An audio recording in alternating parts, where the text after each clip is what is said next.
In today's video, I'm reviewing a 2009 Lexus RX350. The RX350 is part of the Lexus RX line of midsize SUVs, first introduced to market in 1998. This is the second generation model that ran from 2004 through 2009. I'm a fan of the design language of the Lexus RX, going back to the first generation model that was introduced in 1998.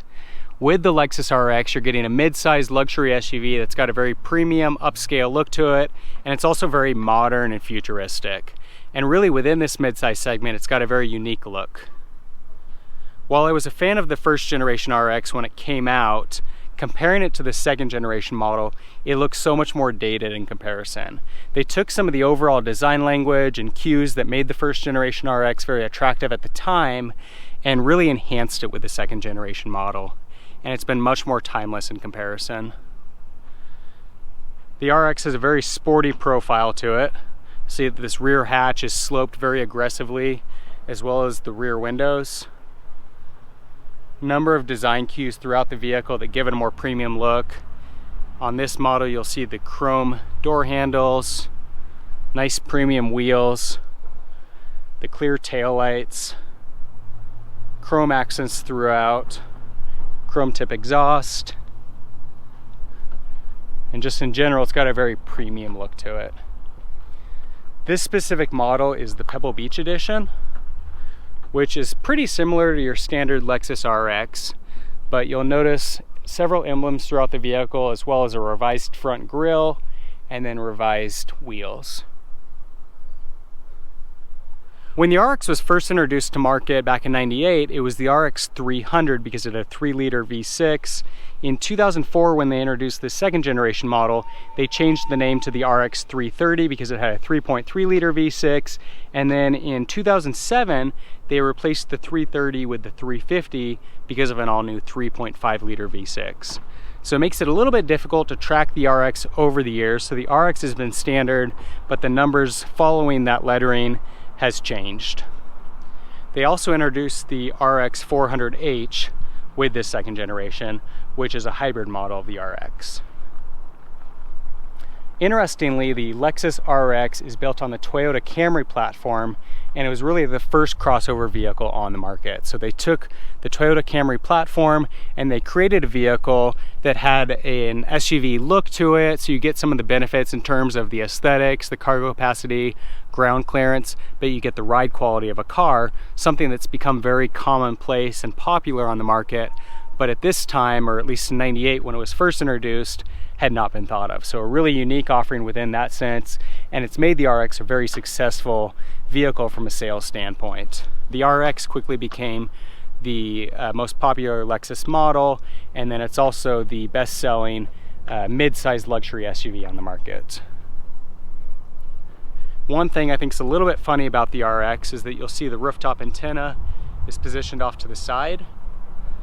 So it looks a little awkward from a symmetry standpoint. Practical if you think about having a rooftop box or a kayak, skis, anything on top of the roof. Kind of nice to have it off to the side, but it looks a little bit funny otherwise. In general though, a really attractive SUV. Definitely an SUV that caters a little bit more to the sport than the utility side of an SUV. So it's a very sporty vehicle. Not really going to be a true off-roader, but in contrast, it's going to be a really great vehicle in terms of handling on paved roads. Looking inside the interior of the RX, you'll see it's got a very premium upscale look to it. Very modern, just as we saw in the exterior. Nice accent colors and materials throughout, and a very clean layout.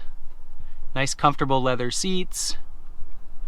As far as standard features and options, we've got power windows, full auto for all 4 windows, power door locks, got memory settings for the power seats for up to 2 drivers. See controls down here for those power seats with full lumbar support. If we open up this little hatch, we have controls for power mirrors and electric rear hatch. Got a button here for opening the fuel door. Power adjustable steering wheel. On the steering wheel, we have controls for audio and then Bluetooth connectivity for your phone. Cruise control down below.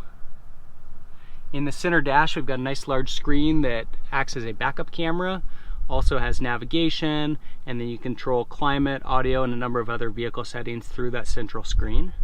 In addition to that being a touch screen, we've got buttons on the sides here to control some of those features as well. So climate control, for example, can be controlled through the screen or with these buttons. We've got dual zone climate control for driver and front passenger. We've got AM/FM radio, CD player, cassette player. Also have the ability to connect your phone or other Bluetooth device. Got heated seats for driver and front passenger. And then this is automatic washers for the front headlights. 12-volt outlet on that side. You'll see that we're missing the gear shift handle. In the middle here, we've got armrests for driver and front passenger. Nice large center console, 2 cup holders, and then plenty of storage space back here. Looking up top, we've got a sunroof that is sliding and tilt. Controls up top here for that. Also have the ability to control up to 3 garage door openers through the vehicle, and then a self-dimming rear view mirror. Also got this little hatch for sunglasses. Overall, really clean looking interior. We'll jump into that back seat. You'll see it's very spacious, a lot of legroom and headroom. One critique that I would have is that I feel like the center console sticks back a little bit too far, kind of impedes on that legroom for the middle row seat if you're actually using it. Going to be a rare occurrence, but when you do use it, that's definitely going to be in the way. Got some vents to get air conditioning and heating back to the rear of the vehicle. Quick view up to the front.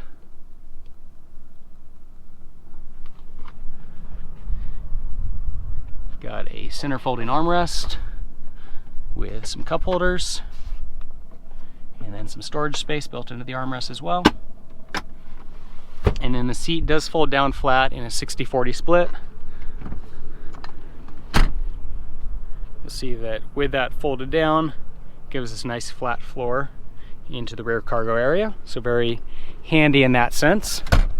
Looking into the back of the RX, you'll see it's a very spacious rear cargo area. Very functional in that sense. See if they've got a little first aid kit. It's a little tacky because it's just Velcroed on, but still a nice thought. Also note that they've got some little lights back here on both sides, help with visibility when it's dark. Again, these lights are probably not super effective. They seem pretty small, not that bright. We've got a 12-volt outlet here as well.